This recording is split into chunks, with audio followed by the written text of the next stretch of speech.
Russia Ukraine যুদ্ধ থামানোর আলোচনায় যখন যুক্তরাষ্ট্র নতুন খসড়া এগিয়ে নিচ্ছে, ঠিক তখনই ভ্লাদিমির পুতিন বেশ কড়া সুরে জানিয়ে দিলেন, শান্তির পথে হাঁটতে হলে ইউক্রেনকেই প্রথমে সেনা সরাতে হবে সেই অঞ্চলগুলো থেকে যেগুলো রাশিয়া নিজেদের দাবি করে আসছে।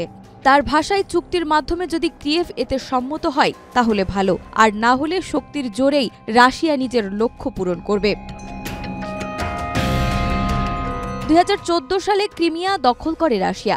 এরপর 2022 সালের ডনবাস অঞ্চলে আগ্রাসন চালিয়ে দোনেস্ক ও লুহান্স্কের বড় অংশ নিজেদের নিয়ন্ত্রণে নেয়। এখন পুতিন চাইছে এসব এলাকাকে আনুষ্ঠানিকভাবে রাশিয়ার ভূখণ্ড হিসেবে স্বীকৃতি দিক ইউক্রেন। এই দাবি সম্পূর্ণভাবে অগ্রহণযোগ্য বলে জানিয়েছে কিয়েভ। তাদের বক্তব্য, ডনবাসের যে অংশ এখনও ইউক্রেনীয় বাহিনীর নিয়ন্ত্রণে আছে তা কোনো অবস্থাতেই ছাড় দেওয়া হবে না।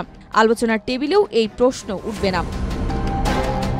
4 গুণ শক্তিশালী এনজাইম ও অধিক ফেনা সমৃদ্ধ অরিক সিলভার ওয়াশ মাত্র 70 টাকায়।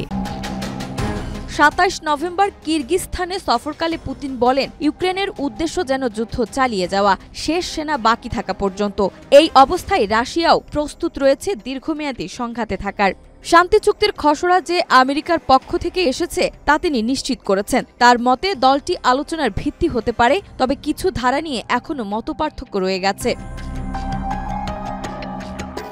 পুতিনের বক্তব্য প্রকাশ্যে আসতেই জেলেনস্কি তীব্র প্রতিক্রিয়া জানান। তিনি বলেন, এই ধরনের মন্তব্য আসলে যুদ্ধ থামানোর আন্তরিক প্রচেষ্টাকে অপমান করা। তার অনুভব, পুতিন আসলে শান্তির পথ দেখাচ্ছে না, বরং নিজের অবস্থান কঠোর করে আরও চাপ সৃষ্টি করছে।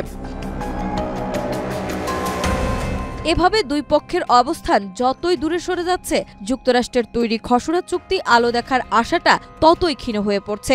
যুদ্ধ থামানোর প্রতিটি দরজায় যেন আলোহীন করিডোরে গলে গিয়ে অন্ধকারে মিলে যাচ্ছে।